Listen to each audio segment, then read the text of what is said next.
Martin Links, Qu'est-ce que le soufisme ? Chapitre 7, la méthode. Rien de ce qui rapproche mon esclave de moi ne m'est plus agréable que l'accomplissement des obligations que je lui ai imposées.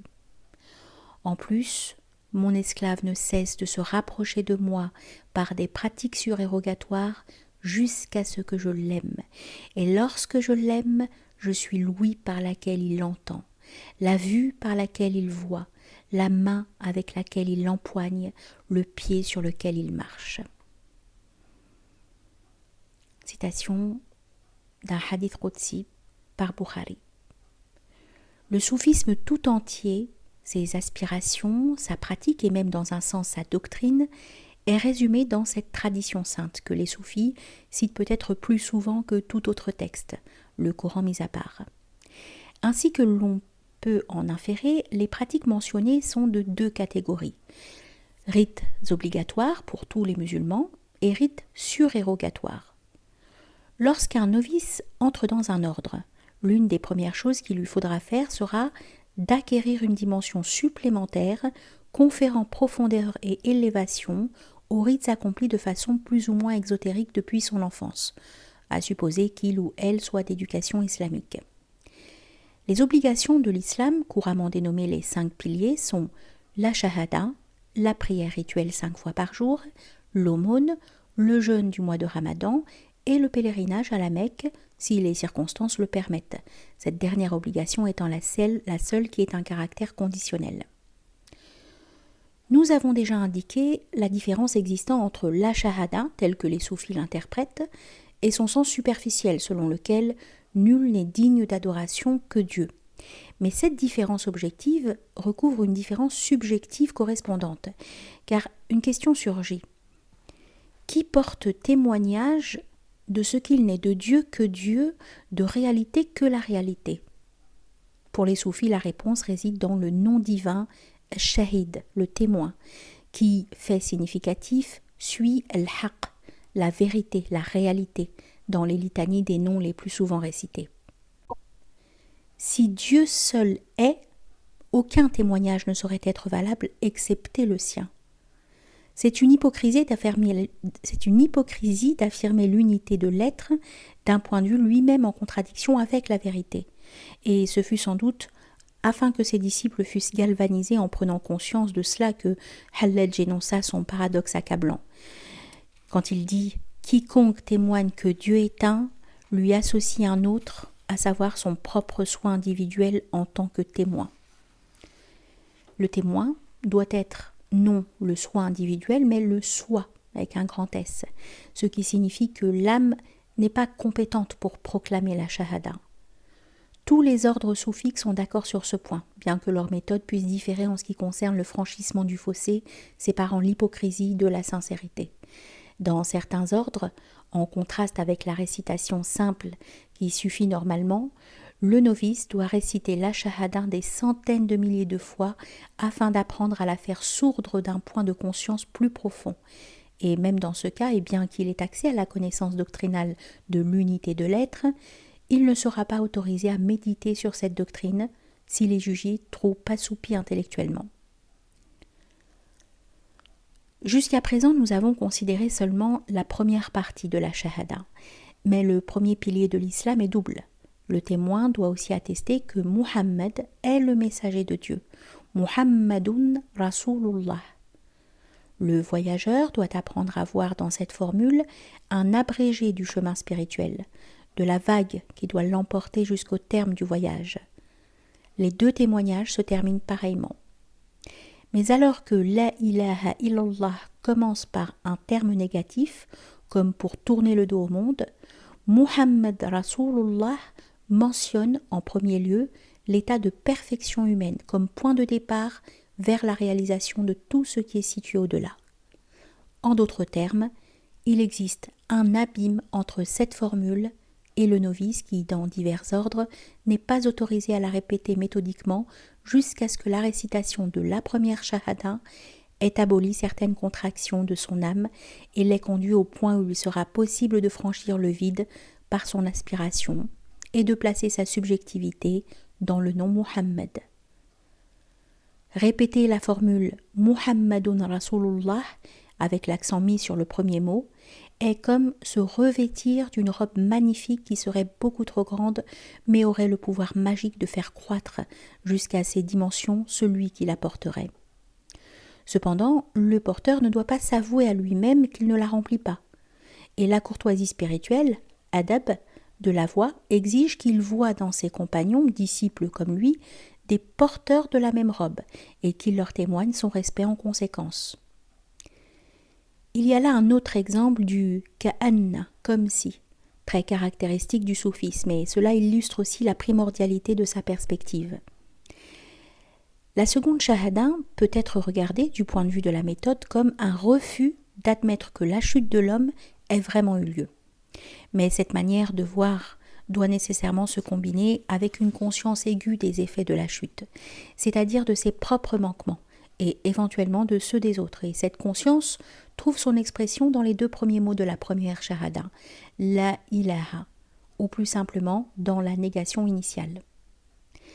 Ainsi, le premier pilier de l'islam avec sa dualité peut être considéré comme une combinaison de la situation de l'homme déchu de celle de l'homme non déchu, et le soufi doit toujours être prêt à se déplacer de l'une à l'autre. Le second pilier de l'islam, qui fournira encore une illustration de la différence entre conception légaliste et mystique de l'adoration, est la prière rituelle avec l'ablution qui en est inséparable. Tous les croyants admettront que ce rite est un acte symbolique et que l'ablution symbolise la purification de l'âme. Mais il serait certainement juste d'ajouter que la généralité des croyants regarde l'ablution simplement comme un rite conférant un degré de pureté jugé suffisant par le ciel pour accomplir la prière, d'où la conscience de se trouver dans un état de pureté légale ou rituelle, sentiment qu'il ne sied pas de sous-estimer, car il s'agit par définition d'un état de grâce qui, de ce fait, est ouvert à toutes sortes de bénédictions. Le soufi partage nécessairement ce point de vue et ce sentiment. Mais au-delà de cette condition légale, il se préoccupe de la pureté effective qu'il peut goûter et qu'il doit rendre totale et permanente. Et pour lui, l'ablution est avant tout un moyen de prolonger la pureté qu'il a déjà réalisée et d'intensifier à l'aide de l'élément liquide transparent et lumineux la conscience qu'il en a. On a déjà fait allusion à l'identité secrète existant entre la racine linguistique d'où est dérivé le mot soufi et une autre racine dont la signification de base exprime une idée de pureté. Et il ne fait guère de doute que le terme soufi a été accepté et il s'est imposé en grande partie parce qu'il évoque le mot safi, qui veut dire pur, relevant ainsi une qualité qui est le commencement et la fin de tout mysticisme. En effet, Bishr al-Hafi, l'un des grands parmi les plus anciens soufis de Bagdad, déclara expressément « Le soufi est celui qui garde son cœur pur ». Il faut se souvenir en outre que non seulement l'acte rituel, mais l'élément auquel il a recours est en lui-même un symbole, ce qui implique un lien à une chaîne d'archétypes remontant à son origine divine. En d'autres termes, l'eau doit être considérée comme s'écoulant dans ce monde à partir de l'autre. Et d'après le Coran, l'eau est l'un des symboles de la miséricorde, qui inclut la purification et de la vie.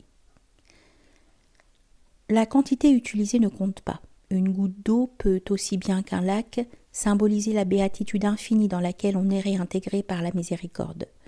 Ainsi, dans l'ablution, l'eau consacrée par l'aspiration au retour devient un moyen de réintégration, ou d'un autre point de vue, de libération, car elle symbolise également la substance vivante de la réalité rendue à la liberté, après avoir été congelée dans les formes finies.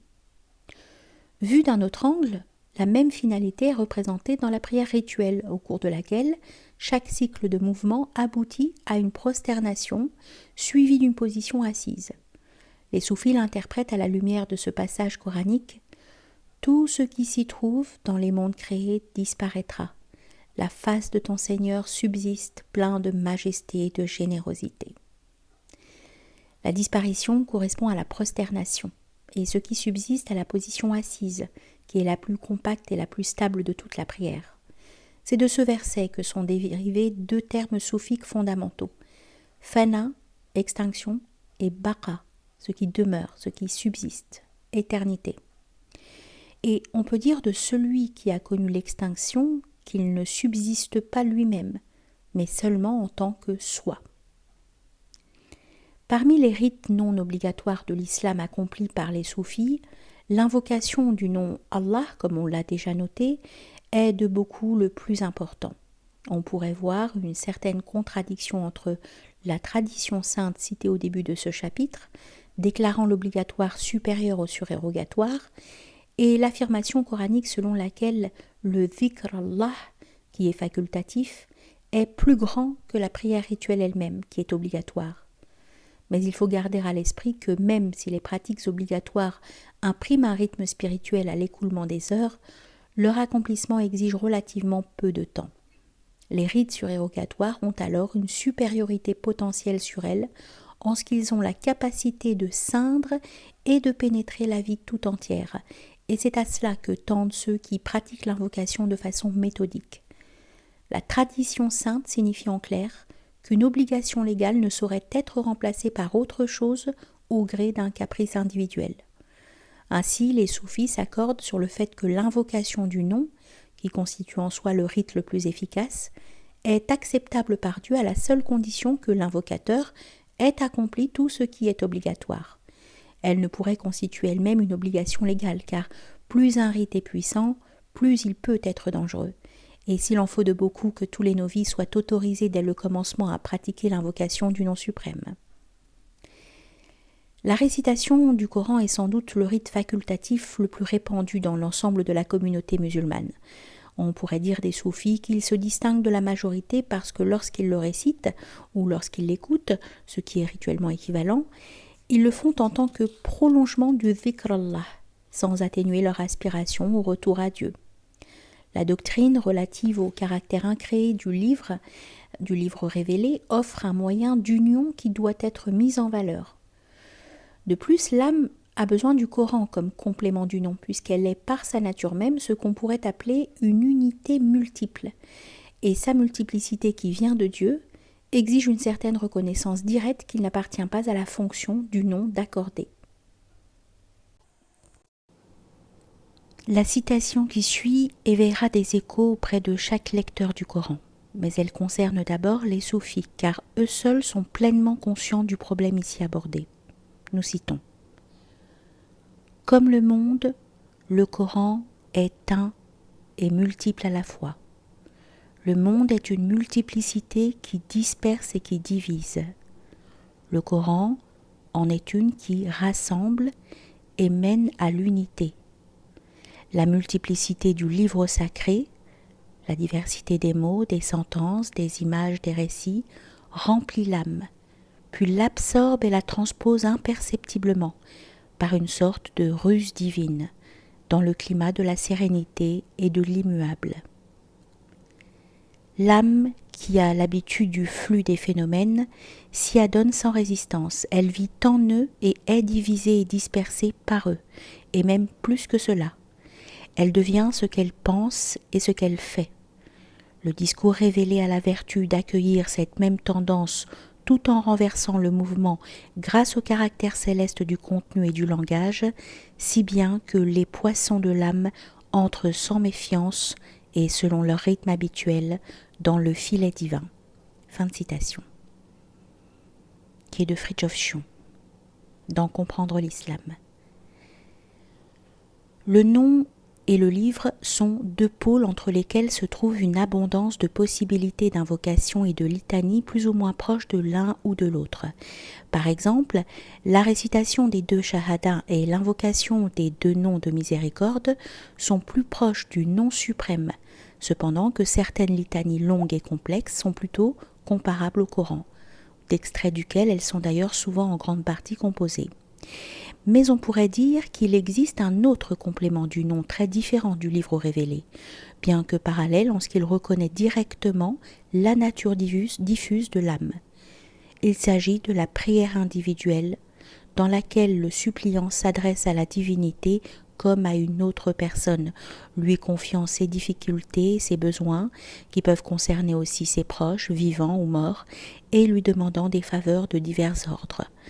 On ne lui en demandant pas, selon les cas, ou ne lui en demandant pas, selon les cas, car il est essentiel que cette prière soit une mise à nu spontanée de l'individu, et il n'existe pas deux individus identiques.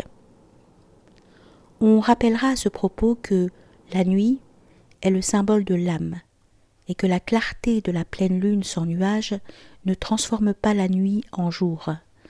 Toute la foi que peut posséder une âme ne saurait être que très relative comparée à la certitude du cœur, mais elle peut être, à un degré variable, un prolongement de cette certitude.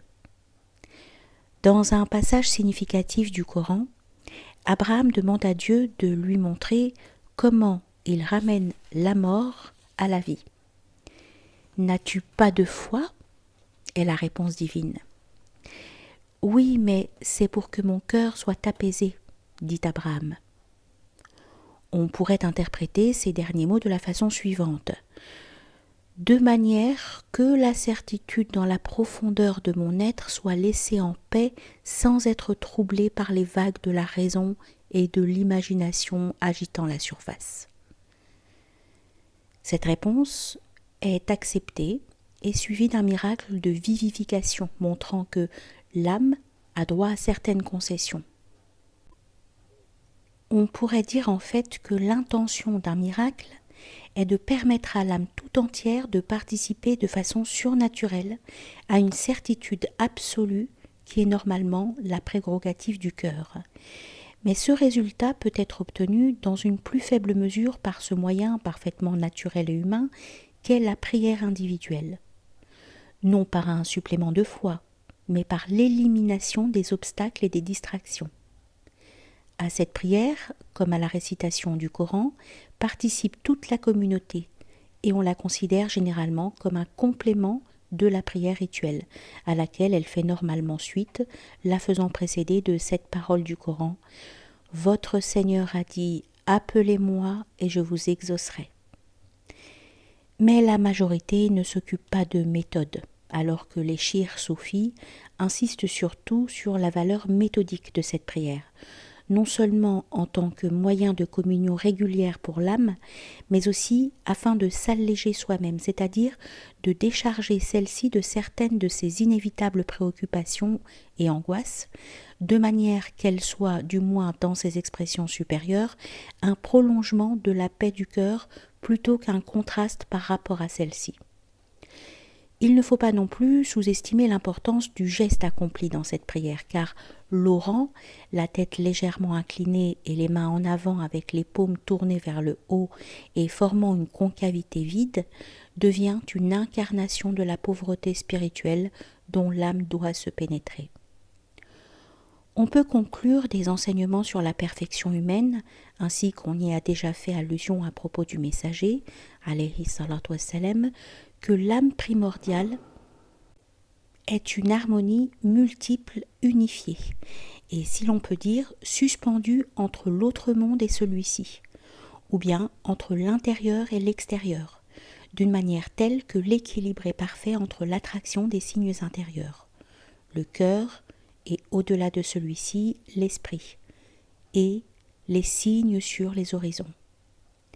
Cet équilibre revêt aussi un aspect dynamique du fait que le cœur dirige à travers l'âme un rayon de reconnaissance des signes extérieurs que sont les grands phénomènes de la nature, et ceci par l'effet qu'il produit sur les sens, provoque une vibration qui traverse l'âme en direction de l'intérieur, de sorte qu'avec l'homme, dernier être créé, le mouvement extérieur de création est renversé, et que tout, pour ainsi dire, reflue à travers son cœur vers sa source éternelle et infinie.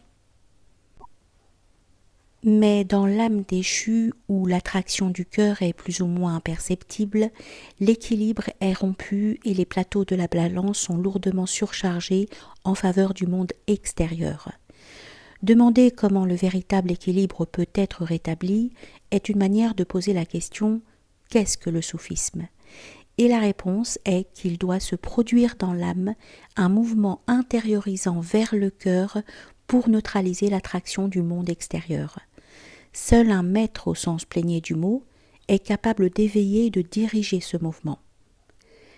La mention de cet aspect tout à fait essentiel du soufisme nous amène à considérer deux termes, qabd, qui signifie contraction, et bast, qui signifie expansion, que l'on trouve si fréquemment dans les traités soufiques.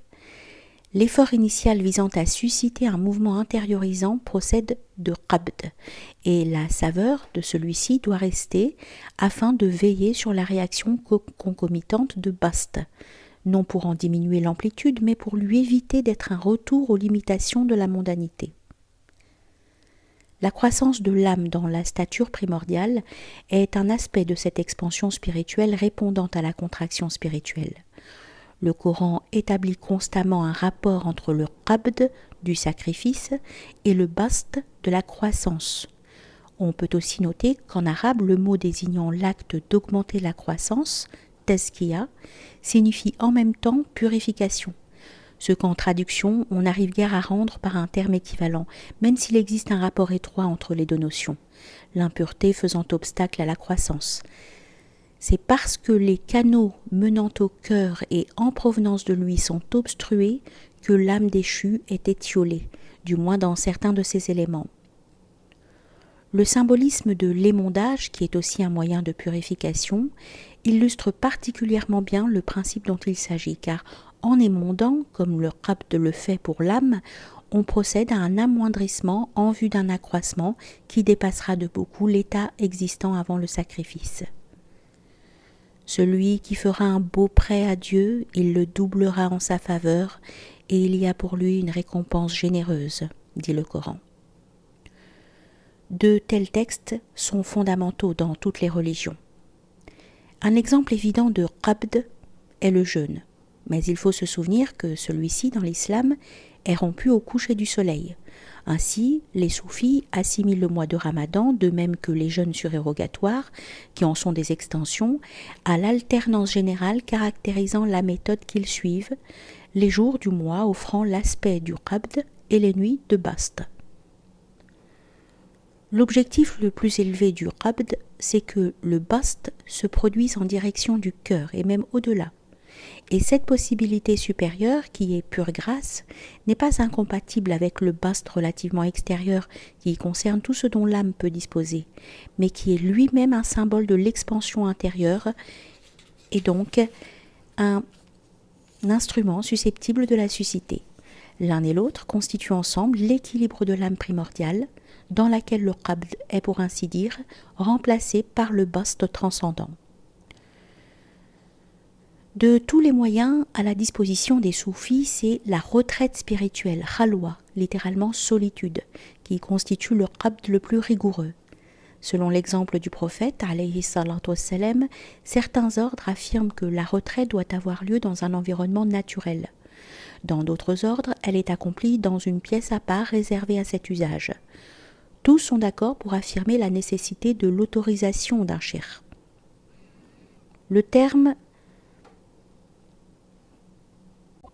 jalwa sert habituellement à désigner des pratiques expansives complémentaires de la khalwa et les séances de souvenirs, majalis et dhikr, réunions plus ou moins régulières au cours desquelles les frères membres de l'ordre chantent des litanies et invoquent le nom divin, offrent les exemples les plus évidents de jalwa. Dans de nombreux ordres a lieu lors de ces réunions une danse sacrée qui est souvent un prélude à une séance d'invocation silencieuse. De ces danses, la plus connue est celle que Jalal ad-Din Rumi a enseignée à son ordre, la Tariqa des Mavlavi, en turc Mevlevi, dont les membres sont plus connus des Occidentaux sous la désignation de derviche tourneur. Cette danse, qui constitue un bast particulièrement ample, s'ouvre néanmoins sur le qabd initial qu'est la majestueuse procession durant laquelle le danseur croise les bras sur sa poitrine et resserre ses épaules. Accompagné par des flûtes, des tambours et parfois d'autres instruments, un chanteur se fait entendre. Puis à un moment donné, le shir vient occuper la position près de laquelle les formes repliées sur elles-mêmes vont défiler solennellement, et chaque danseur, dès qu'il pénètre dans l'orbite du shir, se met à déployer ses bras et à tourner sur lui-même en rond, d'abord lentement, mais accélérant bientôt et étendant complètement les bras, la paume de la main droite tournée vers le haut pour être un réceptacle du ciel, et celle de la main gauche vers le bas pour transmettre à la terre ce qui vient du ciel, et le tournoiement continue. Cette description sommaire ne rend pas compte de la complexité de la danse, mais elle suffit à faire ressortir un aspect essentiel qu'elle possède en commun avec les danses d'autres ordres, à savoir le fait que le corps symbolise l'axe de l'univers, lequel n'est autre que l'arbre de vie. On est donc en présence d'un rite de centralisation, susceptible de donner un avant-goût du centre perdu et par là même d'une dimension perdue de profondeur et d'élévation. À ce propos, signalons que l'identité mystérieuse de la danse et du nom est confirmée par ce verset du Coran. Une bonne parole est comparable à un bon arbre dont la racine est solide et la ramure dans le ciel. Cela peut être interprété de la manière suivante. Une invocation, et avant tout celle du nom suprême, qui est la meilleure des bonnes paroles, n'est pas la simple émission d'un son qui se répand horizontalement dans ce monde pour se perdre dans la légèreté de l'air, mais suscite une continuité de résonance à travers tous les états de l'être. C'est cet aspect particulièrement essentiel du dhikr Allah que représente la danse sacrée. Les ordres n'ont pas tous de danse, mais les litanies constituent toujours un élément caractéristique des séances de souvenirs. Et à propos de qabd et de bast, il est intéressant de mentionner une triple litanie dont l'importance fondamentale est telle qu'on la récite régulièrement dans la plupart des ordres, avec des variantes portant seulement sur des détails non essentiels. La première des trois formules, dont chacune est généralement répétée 100 fois, est « Je demande pardon à Dieu ». On y ajoute la 100e fois une formule se terminant par ces mots « Et c'est vers lui que je me tourne en repentance ». À ce sujet, on peut citer cette parole du grand soufi égyptien Dhunnun el-Misri, qui est « Pour le plus grand nombre, la repentance se rapporte au péché, mais pour les élus, elle concerne la distraction, el-Rafla ». Ce dernier terme pourrait se traduire par négligence dispersée, ce qui est précisément un mode de l'expansion profane dont le qabd de la repentance est pour le soufi un antidote. Complétant cette première formule, consistant à se détourner du monde et à s'orienter vers le cœur, la deuxième formule de la litanie est l'invocation déjà mentionnée de bénédiction sur le prophète, alayhi salatu wassalam, ce qui est virtuellement un bast extrême. Ces deux formules, que l'on récite successivement 2 fois par jour, contiennent une puissante discipline de consécration. Il n'est pas tellement difficile de se détourner du monde pour une phase de qabd, ou disons plutôt que le fait d'appartenir à un ordre soufique signifie que la difficulté a d'une certaine manière été surmontée. Mais il peut être très difficile d'empêcher que le bast ultérieur ne soit qu'une sorte de rechute. L'invocation de bénédiction sur le prophète, alayhi salatu wassalam, offre à l'âme un moyen d'expansion qui préserve de la mondanité. Il va sans dire que cela doit devenir spontané et sincère pour que le bast soit efficace. À cet égard, la résistance de l'âme, résultat de la nostalgie qu'elle garde de ses anciennes habitudes, est souvent une surprise pour les novices et comporte toujours un enseignement. C'est l'état d'expansion et non de contraction qui donne la mesure de la maturité spirituelle, car on ne peut dire d'aucune vertu qu'elle est définitivement acquise si elle s'atténue lorsque le qabd diminue, et un défaut n'est pas extirpé s'il réapparaît dès que la pression du qabd s'est relâchée. Mais de façon plus précise, étant donné que le bast possède 2 aspects que les soufis appellent ivresse, sukr, et sobriété, shawh, c'est l'état prédominant, à savoir la sobriété, qui constitue le véritable critère de ce qui a été réalisé spirituellement.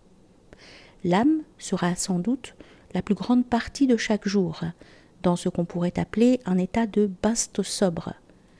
Il est normal néanmoins que la grâce de l'ivresse chaque fois laisse sa marque, et en effet certains shirs décrivent la station suprême comme un état où l'on est intérieurement ivre et extérieurement sobre. La troisième et dernière formule de la litanie ramène qabd et bast à leurs archétypes transcendants qui sont respectivement fana, extinction, et baqa, subsistance, durée. Sa première partie, il n'est de Dieu que Dieu, unique sans partenaire, est une extinction. La seconde partie, à lui le règne, à lui la louange, et il est puissant sur toute chose, est une expression de la plénitude divine, car baqa est au niveau de la réalité absolue qui exclut tout être autre que son être. La parole que nous avons déjà citée « Je suis entré en me laissant au dehors » pourrait être paraphrasée de la manière suivante. M'étant laissé moi-même dehors, fana, je suis entré et n'ai trouvé que moi-même, baqa. On peut également citer ces vers de Shustari. Après l'extinction, j'ai surgi, ainsi suis-je, maintenant éternel, mais non pas moi. Pourtant, qui suis-je, ô moi, si ce n'est moi?